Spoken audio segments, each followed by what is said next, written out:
Bueno, tenemos una serie de ventajas en el uso de elementos de protección personal.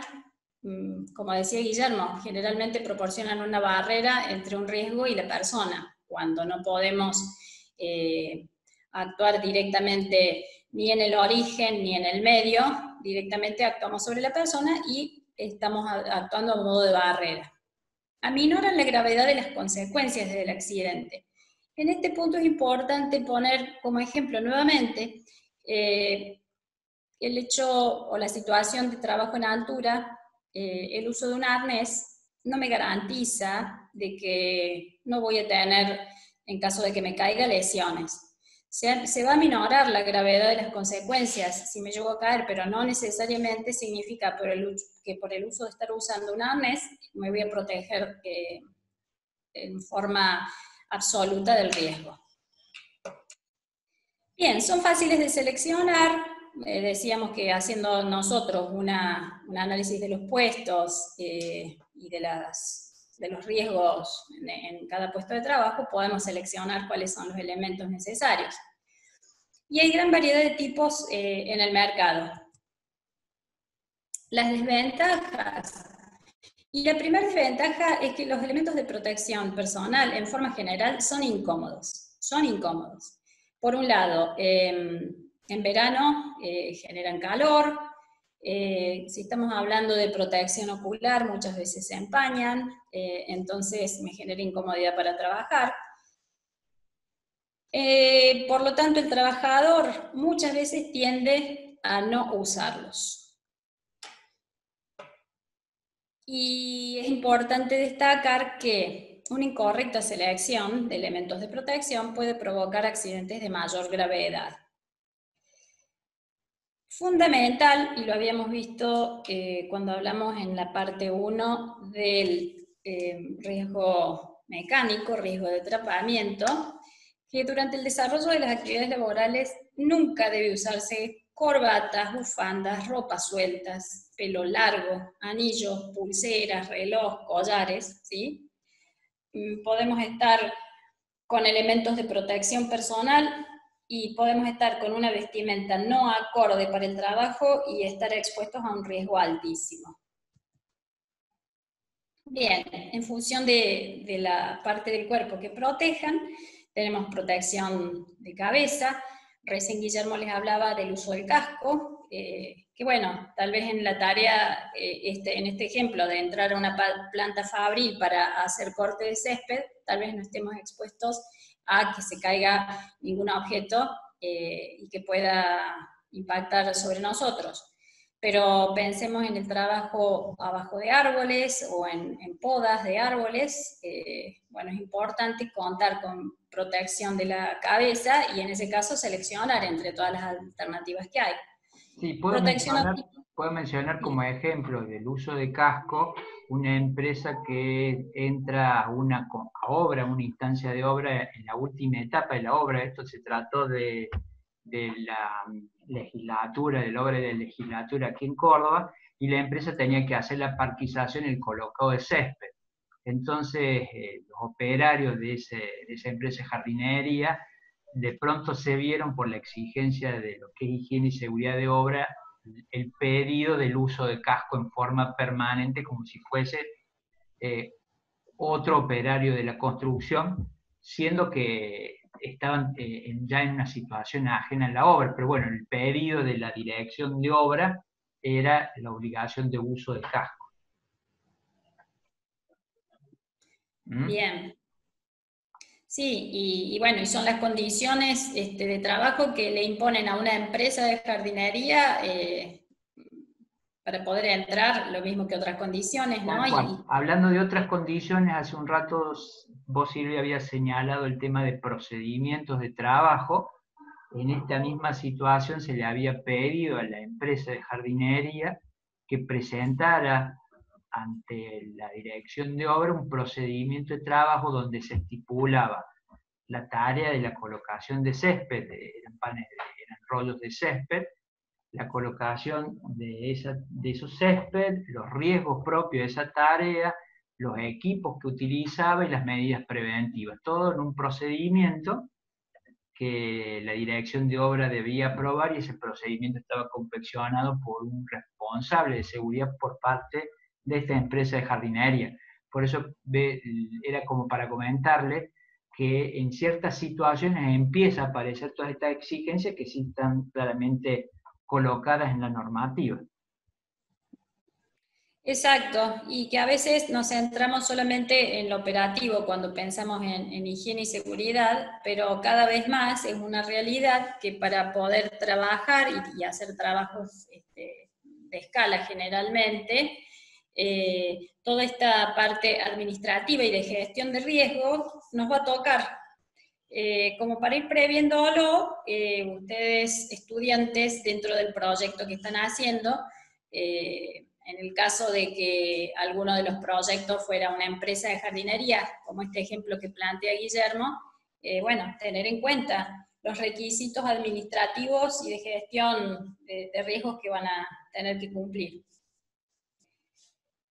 Bueno, como para cerrar la clasificación de los EPP en función de la parte del cuerpo que protegen, tenemos elementos de protección personal para todas las partes del cuerpo, ¿sí? En función del riesgo. Tenemos desde protecciones particulares, cabeza, oídos, ojos, cara completa. En este momento en el que estamos con esta situación de pandemia que estamos viviendo, estamos viendo que los elementos de protección que se están usando son protección respiratoria y protección de cara directamente, con la utilización de pantallas.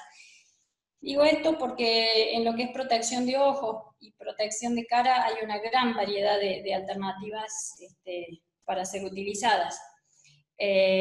Protección de las vías respiratorias, todos los equipos que tenemos, desde los más simples hasta los más complejos.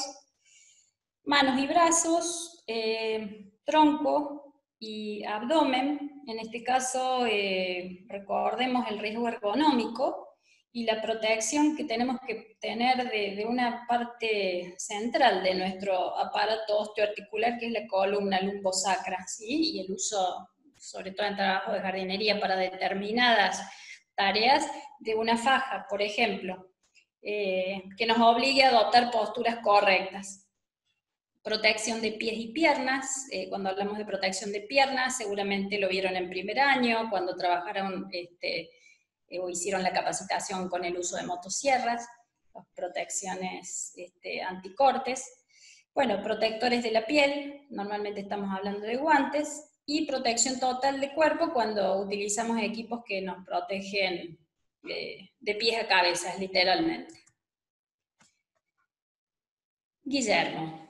Bien, ya cerrando la presentación, y para esta segunda parte diseñamos esta actividad 2, que se vincula a la actividad 1. En la actividad 1 el pedido era identificar una tarea propia de la jardinería, la que ustedes seleccionen, a esa tarea, a ese puesto de trabajo, que probablemente en sí puede ser un conjunto de tareas. Bueno, a una de esas tareas, que luego de hacer una descripción de la situación en la cual esa tarea se genera, como para no generalizar poda, sino qué, dónde, cuándo, cómo, a esa tarea ustedes les identificaron peligros, a esos peligros con las consecuencias que podrían derivar de los mismos. Identificamos esos peligros como riesgos, y esos riesgos le damos un nivel de evaluación. Le pedimos ahora, bueno, básicamente que hagamos la evaluación del riesgo según lo que comentara Silvia con la matriz de riesgo de 3×3. Esa evaluación de riesgo le va a dar un orden de prioridad, cuál merece nuestra atención y cuál una atención inmediata, y luego ustedes buscar, averiguar y proponer algunas medidas de control o de atenuación de ese riesgo. ¿Cómo trabajaría para, por ejemplo, un riesgo que ustedes hayan detectado de valor muy alto, intolerable, cómo a partir de la aplicación de algunas medidas por parte de ustedes podría mejorar? Podría ser cómo se vincula, si esa medida está vinculada a un elemento de protección personal, qué elemento de protección personal, qué características, puede ser la realización de una capacitación, puede ser la fijación de un procedimiento, el desarrollo de alguna medida administrativa o lo que ustedes averigüen para poder darle una atención, un control al riesgo detectado.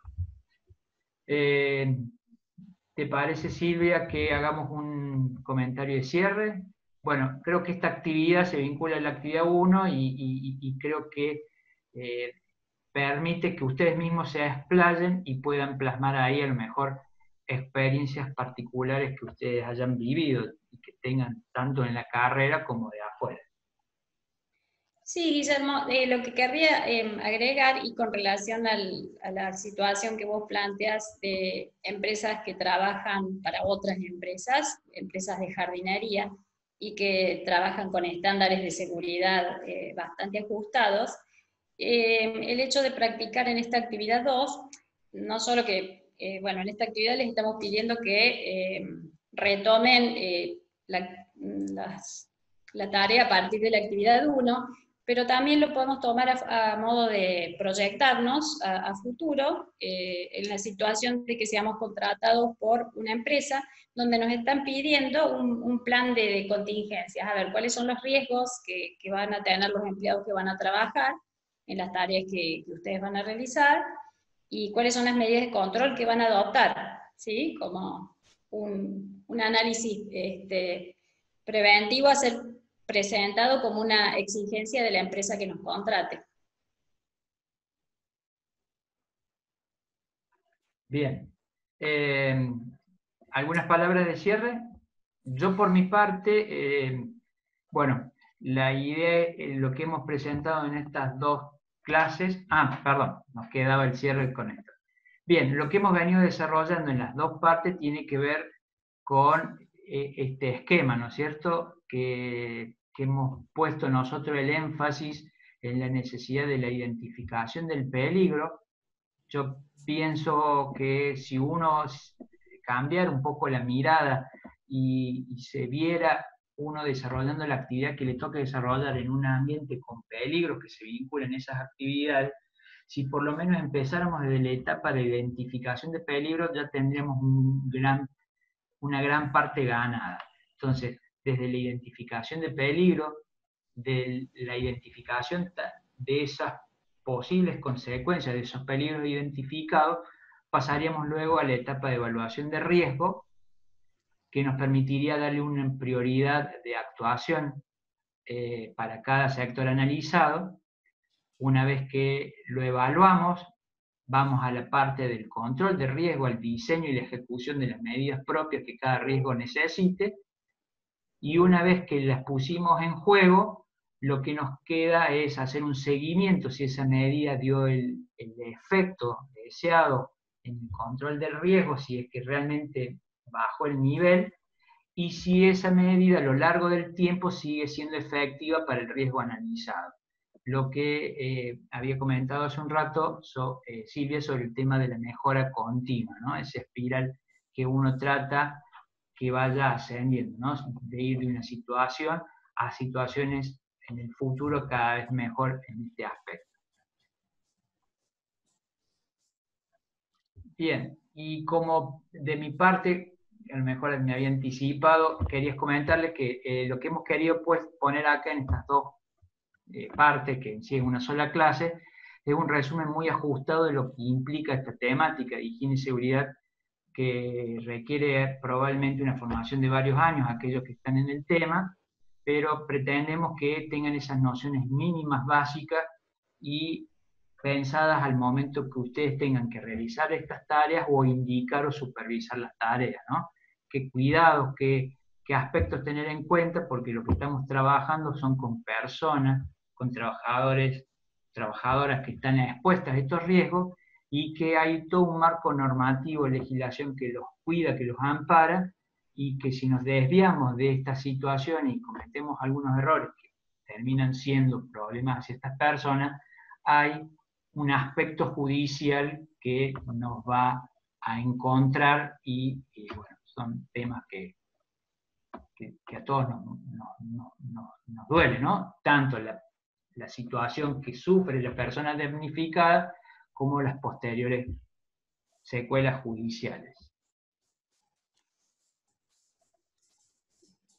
Silvia, ¿estás ahí? Aquí estamos. Bien.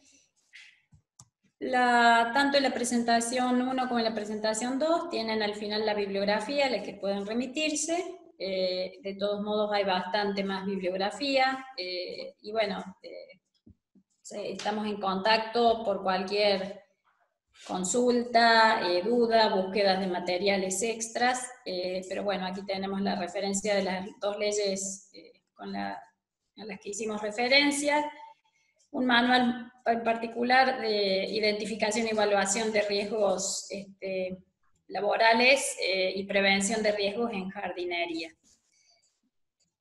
Estaríamos dando cierre aquí al módulo de higiene y seguridad, entonces. Muy bien.